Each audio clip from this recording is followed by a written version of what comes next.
Hi guys, di ko alam kung paano ko umpisahan to. Good morning sa inyong lahat. Na-scam kami.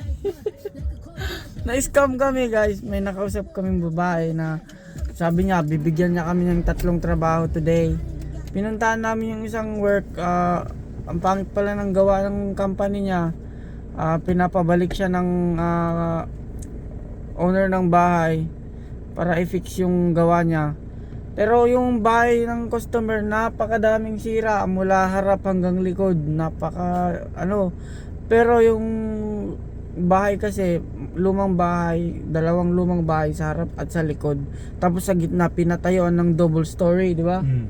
Pinatayuan ng double story, tapos yung bahay ng customer ang daming sira. Tapos ang pinapagawa lang sa amin nung babaeng na-meet namin na naging customer namin, yung sa ano lang yung tile, sa metal roof lang pala yung gawa niya. Ayaw namin naman na ganun, na yung kunti lang yung gagawin namin pero madami pang sira. Ayaw naming umalis dun na marami pang sira. Pero tinawagan namin yung babae, hindi, ito lang yung gagawin nyo, sabi niya. Tapos ngayon, sabi niya, go to the next job. Sabi niya, nandito kami sa job site na to, new build house. Anong gagawin namin dito? Gagawin namin to? Di naman niya sinabi kung anong gagawin namin. Mag-aayos kami dito. Sabi niya, go to the next job. Binigay niya sa amin yung location. Go, sabi niya. Tapos anong gagawin namin dito? Wala namang tao. Akala namin guys, parang yung sa last house na mayroong taong naghihintay. Dito walang tao. Nakakainis. Naiinis kaming dalawa, kaya tumatawa na lang kami. O ikaw, anong masasabi mo? Ayusin lang namin yung whole house ito. Kami nang build ng lahat to. Talagang dodgy builder siya. It's just parang nahihina kami sa puso kasi hindi namin kaya, like, we can't do the works for someone like that. Yung namin, parang our values, yung how we want to build ourselves and our business and the company, hindi yun align sa amin like we're just fixing little bits and pieces. Kami, we want to give 100% effort sa customer na nakita nila like, oh, they're very happy. Hindi yung ganun na lang, kunti lang yung gagawin tapos aalis kami na marami pang sira. Kaya yeah, when we when I was talking to the lady, the owner of the previous house, parang talagang tapos na siya. Like I'm done. Na parang Ganito. umiiyak na yung puso niya sa sakit ng ulo sa bahay. Kasi Daming sira. ilang taon na nilang pinag-ipunan yung bahay na yun, napakalaki. Ilang milyon yun, mga nasa 4 million yun. Tapos ganun lang yung ginawa niya. Tapos ngayon, pinapunta na kami dito sa middle of nowhere. Middle of nowhere. Wala magawa. Nandito na kami sa job site. Nandito, wala guys, empty. Walang tao. Walang gumagawa ng kahit ano. Anong gagawin namin dito? Tapusin namin. And alam mo, the thing about it with her is lahat ng mga new builds dito sa Australia, they cover a works and warranty. When sabi niya 7-year warranty, kung may sira, may tulo, may kahit covered din ang warranty. Babalikin nila. Yung paggawa niya, sira-sira. Kaya yung mga customers tinatawagan siya. Tas parang naawa ka na lang kasi yung Customer, kawawa. Customer yung kawawa, pero sabi niya on the phone daw siya 8 hours, 7 hours. Kaya pala maraming tumatawag sa kanya, madaming customer na nagko-complain.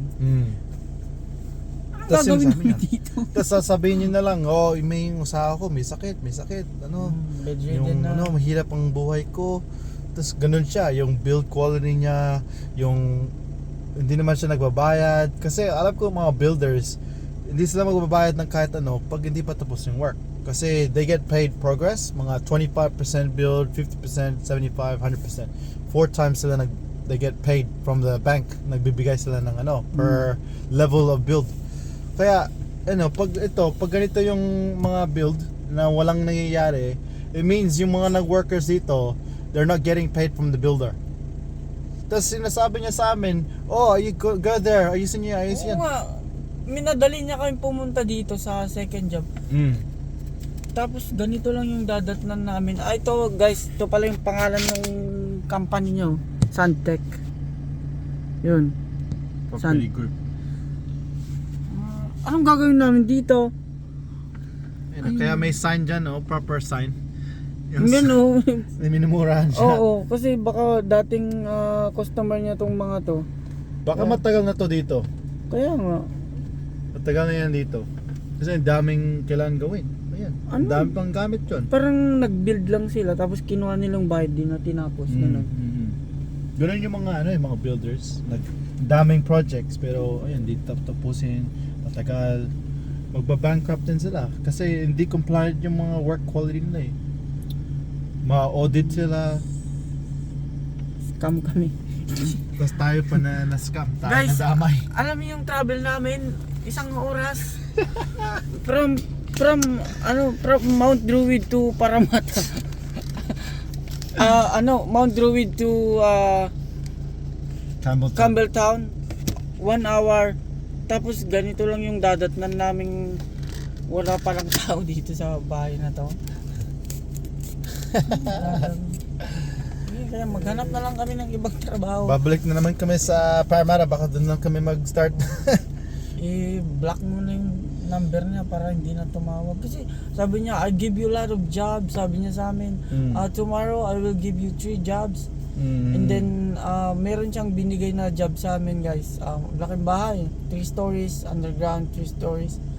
Yung gutter niya sira, parang 'di ba ganyan yung gutter niya dito, yung ano niya. Wala na, sira-sira na, grass na siya. Pero yung job na yon kailangan ng scaffolding. Scaffolding yun. Kailangan ng scaffolding yun. Tapos ang taas-taas. Di Yung kaya. yung Castle Hill? Castle Hill. Yung sinan niya nun. Kahapon. Lahat naman lahat. Castle Hill. Talagang kailangan tingnan mo. Sabi ko sa kanya, I said, pag nag-ipon yung tubig doon sa gutter, pag nalagay lang silicone, saan pupunta yung tubig? Doon lang, magraras. Magraras, masasira din yung ano niya. Kaya magaganon din, parang sa Castle Hill. Same, yun baka yun nangyari. Hindi yan ayos yung pagka-build ng gutter niya. Nainis ako, text mo nga siya tapos i-block mo na. Sabi mo, anong gagawin namin dito? Hindi na ko natin text. Sabihin ko na lang na good luck. Thank you na lang. Huwag mo nang text. Huwag na nga eh. Huwag na. Hindi ko natin text. Block mo na lang. Sabi niya, ano yung sabi niya? Marami siyang tinutulungan sa ano yung country niya? Bangladesh. Marami daw siyang charity. Mayroon siyang may charity daw siya binibigay doon. Lahat Lahat ng mga ipon niya, daw ng public pera doon. niya, binibigyan niya doon. Mga tao doon daw na hindi kumakain, binibigyan niya. Sabi ko, baliw ba to? Pero Oo, yun hindi masama na tumulong sa iba, pero tignan mo yung bahay niya, sira-sira. Tapos magbibigay siya ng pera sa iba. Isipin mo na lang yun. Pero ngayon, naloko kami. Pero doon mo makikita, pag successful talaga as a builder, dapat, papakita nila yung bahay nila, papakita nila yung ganyan, na may magandang kotse, magandang Wala.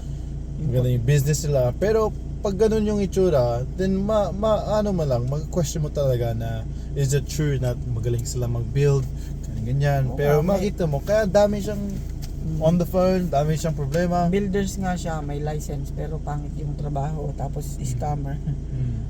Ngayon guys, magbibuild lang sila ng bahay. Pag napatay ng bahay, kukunin na lang yung pera. Wala nang pondo. Wala nang pera para sa bahay. Kaya di na nila matatapos. Kaya ganito yung kakalabasan.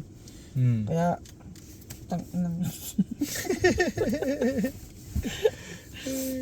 sige na. Ready? Alis na kami. Uwi na kami. What a day. Bye bye guys.